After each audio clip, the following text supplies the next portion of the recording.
everybody. This is Ray Luskin from The Creative Activist and The Winning Adventure.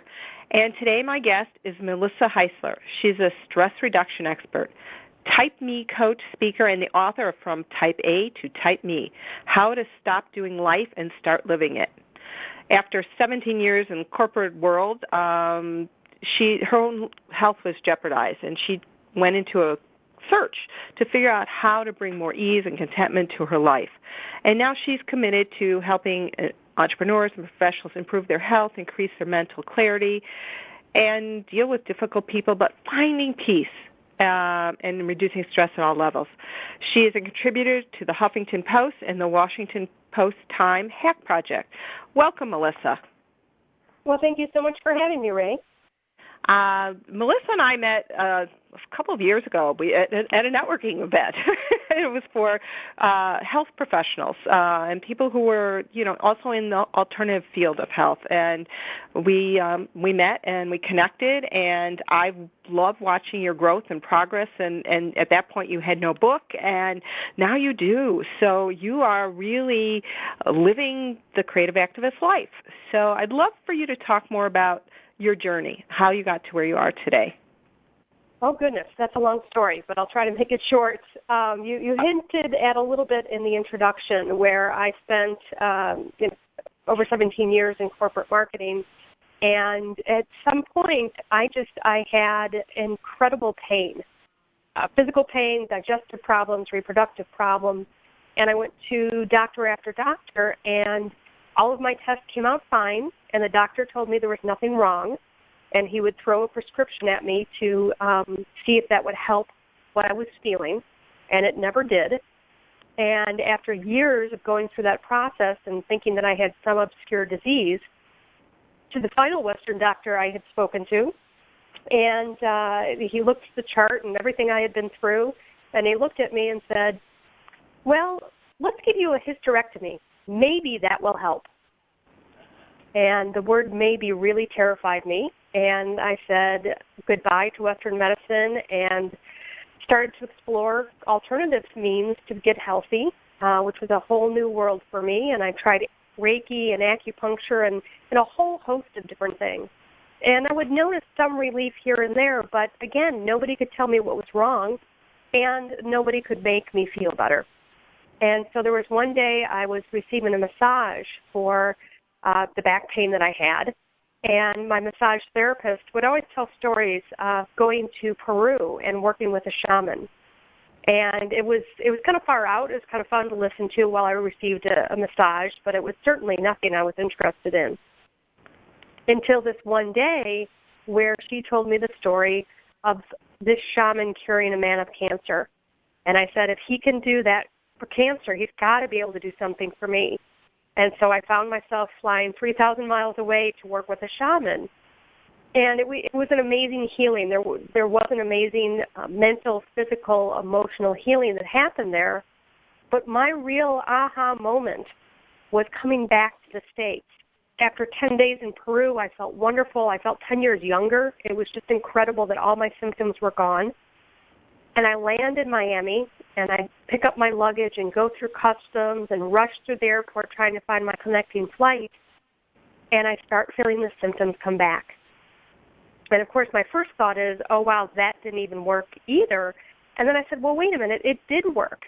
It might have taken 10 days with 2 amazing shamans and a month of preparation beforehand to feel amazing. But I was much more powerful than that because I was able to make all the symptoms come back in a matter of moments.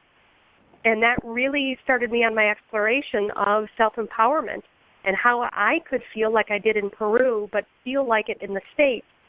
And then that evolved into me helping others to take back their life and really use their power to have the life, the health that they desire.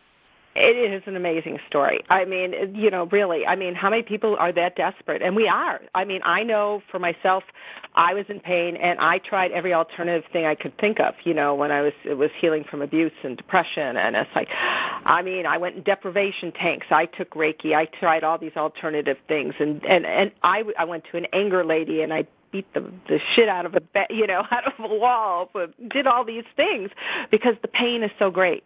and it's a motivator. So I love the fact that you share this story in your book and that you are out there helping people, because I think there are a lot of people and they're afraid to admit that this is part of this journey that they're on, and that there are the thing is, though, you have to take control of your life. You have to make choices that are different than the way you're living today, and I think that's part of your message. It absolutely is, and I think you hit on something else, is that I think there's a common belief that there's a certain amount of pain we're supposed to experience in life, that everybody's stressed at work, everybody has hassles with family, and that it's acceptable and needed and wanted to feel poorly. And that those people where you say, how are you doing? And they say, oh, I'm doing great. You look at them with the evil eye and say, well, there must be something wrong with you, because you're supposed to say how stressed you are.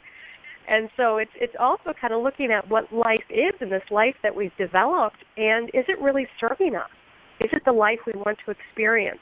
So I think the first step is actually being aware of other options besides feeling poorly. I think a lot of times people don't, if, as we were just discussing, this is what you know and this is the only way you know it, then I don't know what that other thing looks like. And how do you get people to start exploring what is that possibility?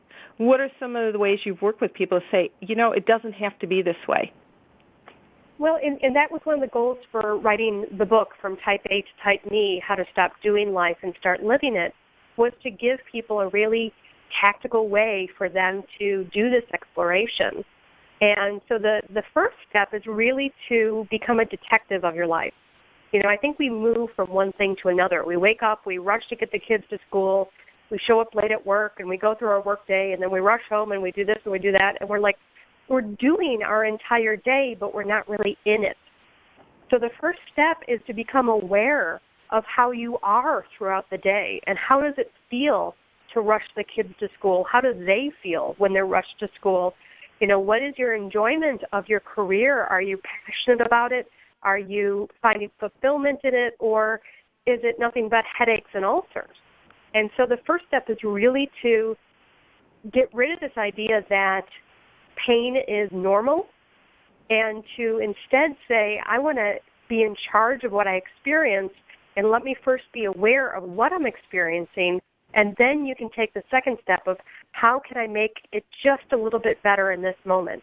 And it's those little baby steps that we can take to make big changes in our lives. So what are some of the baby steps that you took that you would suggest to other people? One of the baby steps I took is having a normal or a daily practice, a daily routine, daily habits is what I call them, the Type Me habits.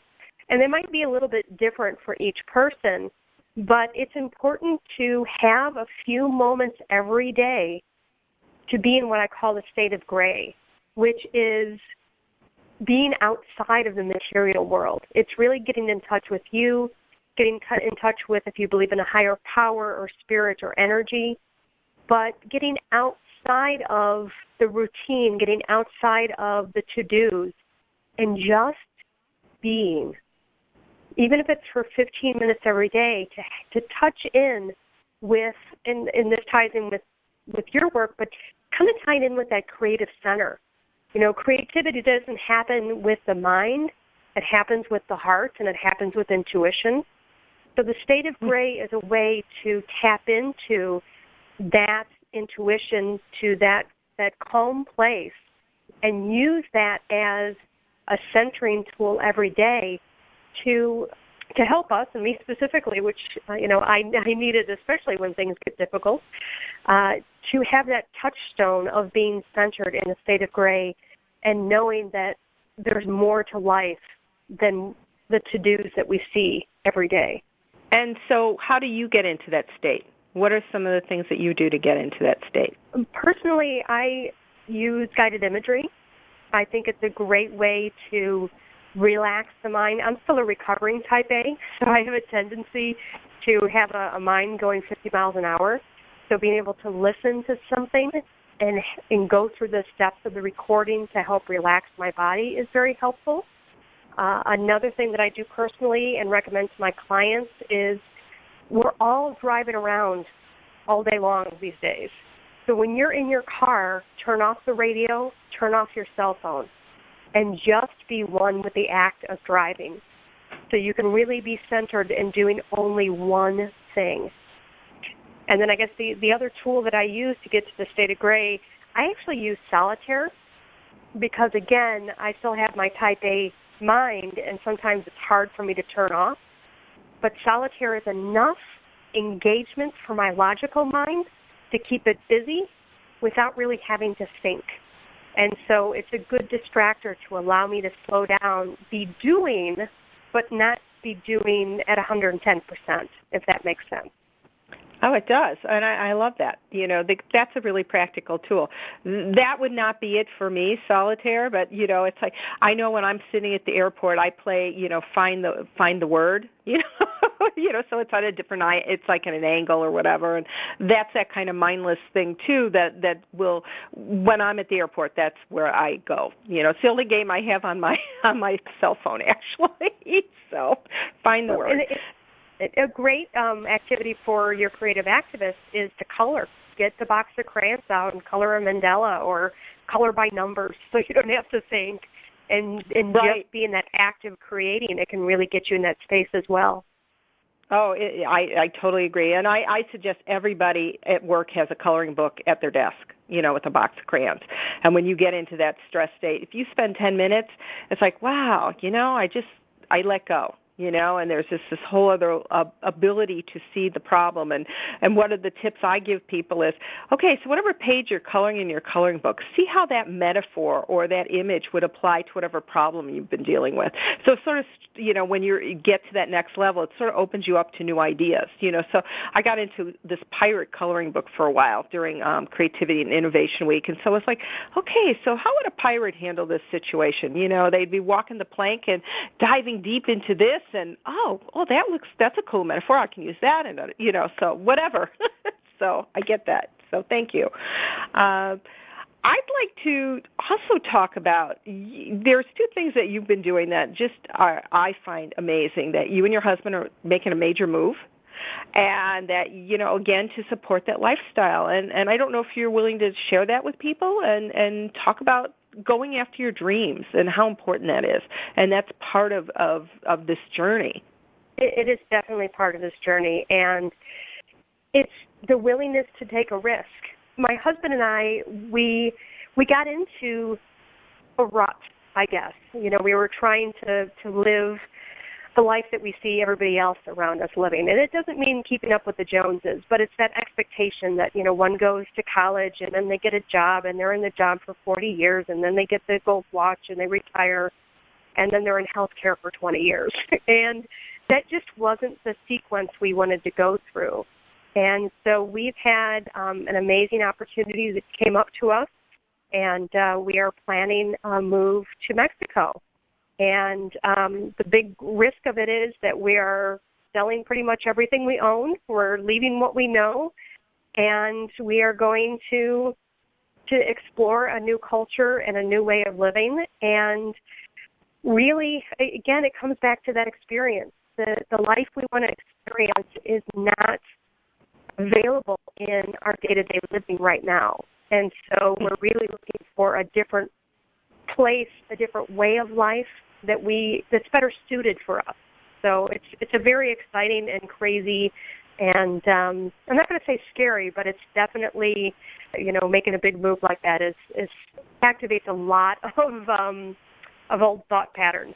So it's a very intriguing time. Well, I love it because I think creative activists are dare to do it differently, and that's what you're daring to do. You're daring to dream something of a life that you don't necessarily have a clear picture of yet, but there is something more that you want out of life. And I think, and my theory is when we do that, when we dare to make those changes, when we dare to risk trying something new, when we dare to go after dreams, we're happier people. We're more self-expressed, authentic, and creative, and peaceful inside, and that's what we give out to the rest of the world, and we change the world by doing that because we are role models for other people, and that peace and joy that we are exuding, rubs off on everybody else. And so I applaud what you're doing. I think it's great. It was sort of like my mom. She was 86.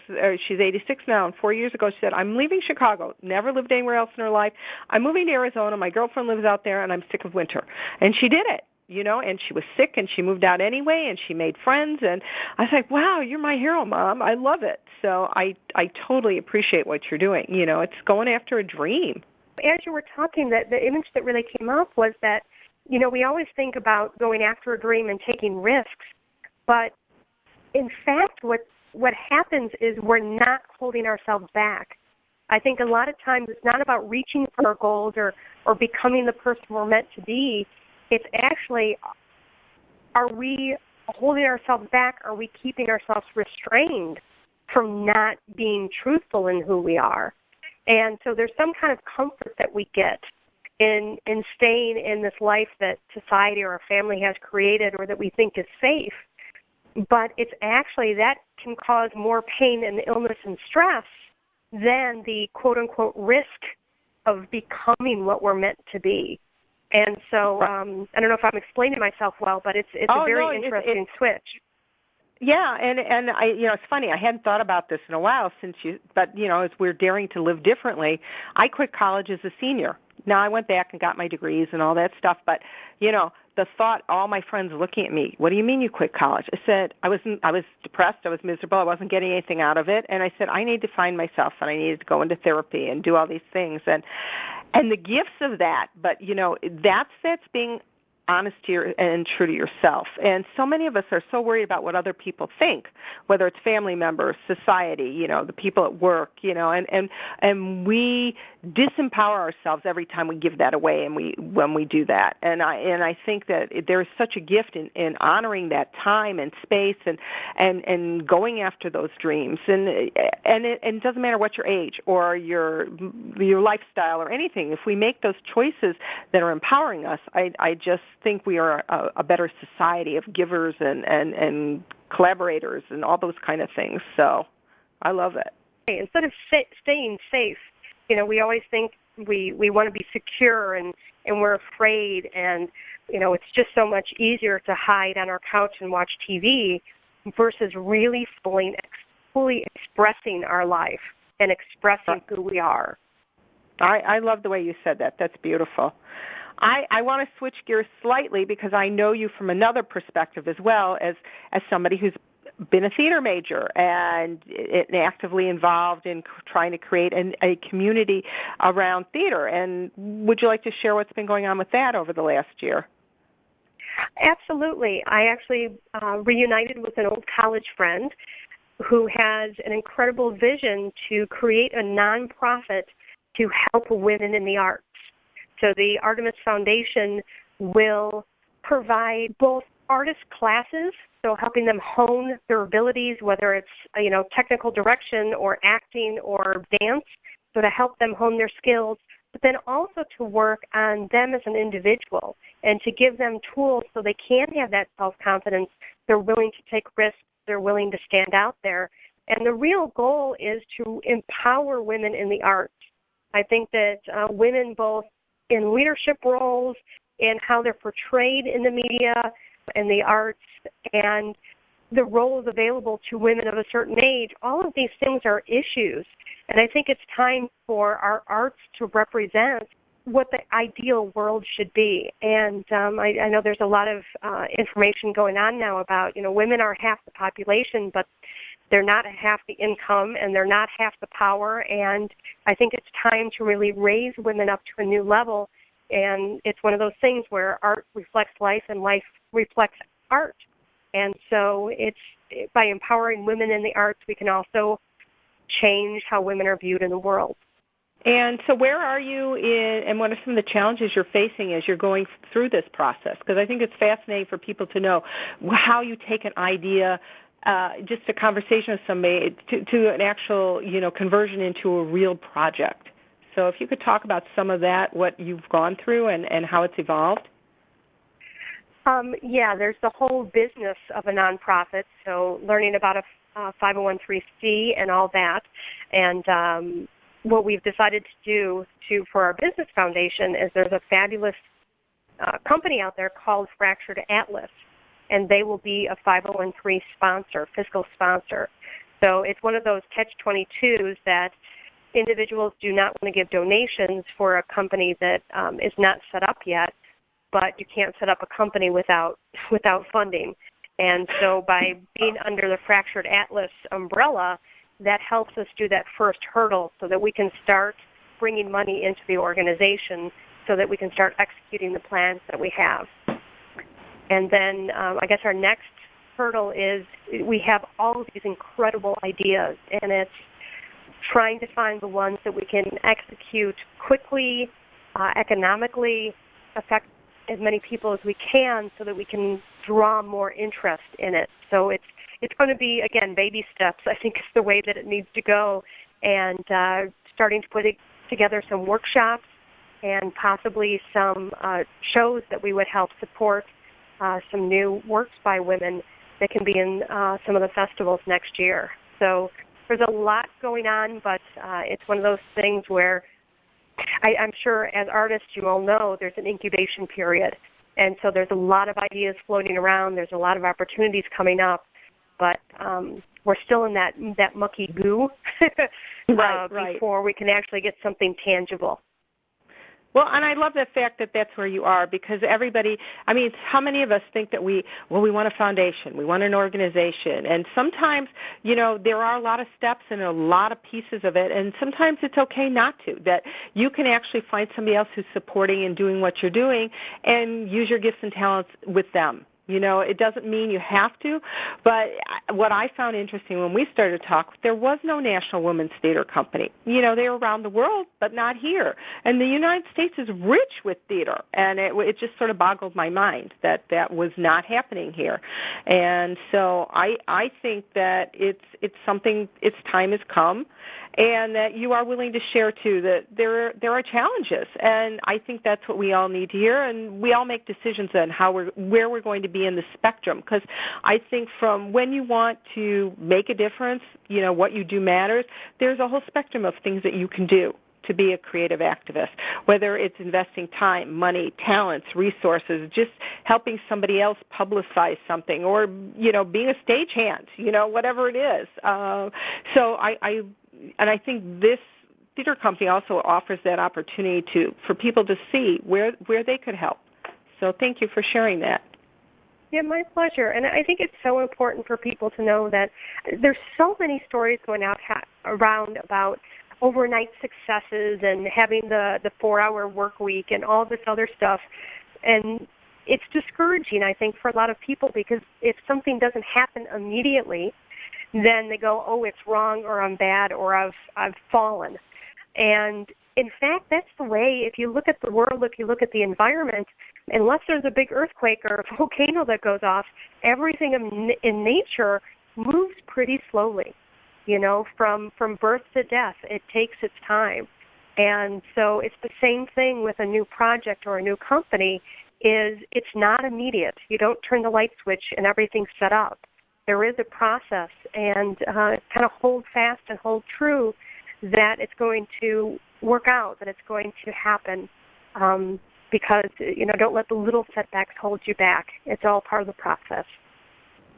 So if somebody had a project, a passion project that they were interested in, and they really didn't know where to start with it, what would you tell them? What I would do is I would take a few steps back and look at the project that they want to do. Do they have a full vision of what it is? And most importantly, why they're doing it, who they're trying to help or service through this project.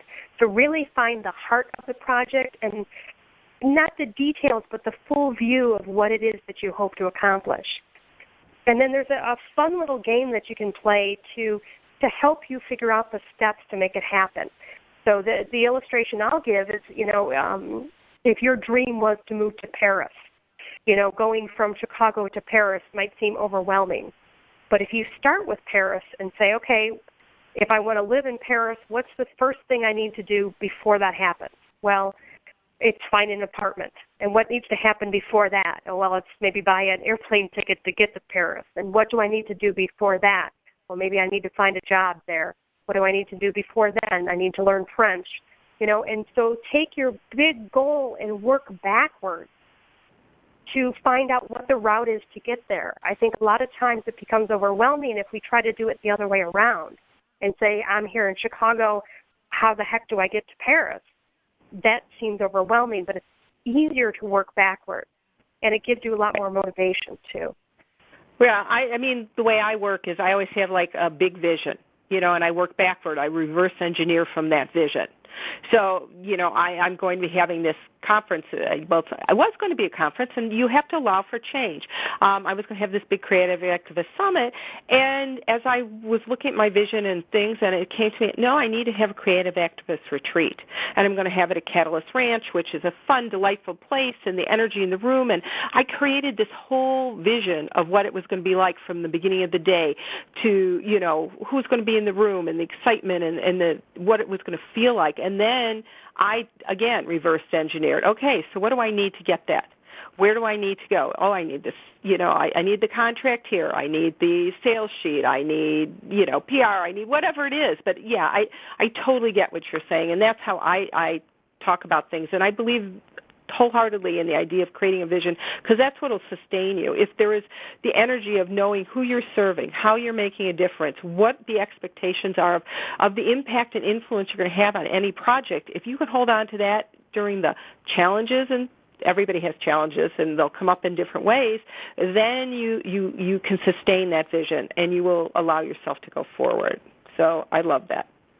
And I think you've hit on something else that people run up against, is that your vision, your heart, your passion is really your objective, to use a business term. And that's the thing you want to do.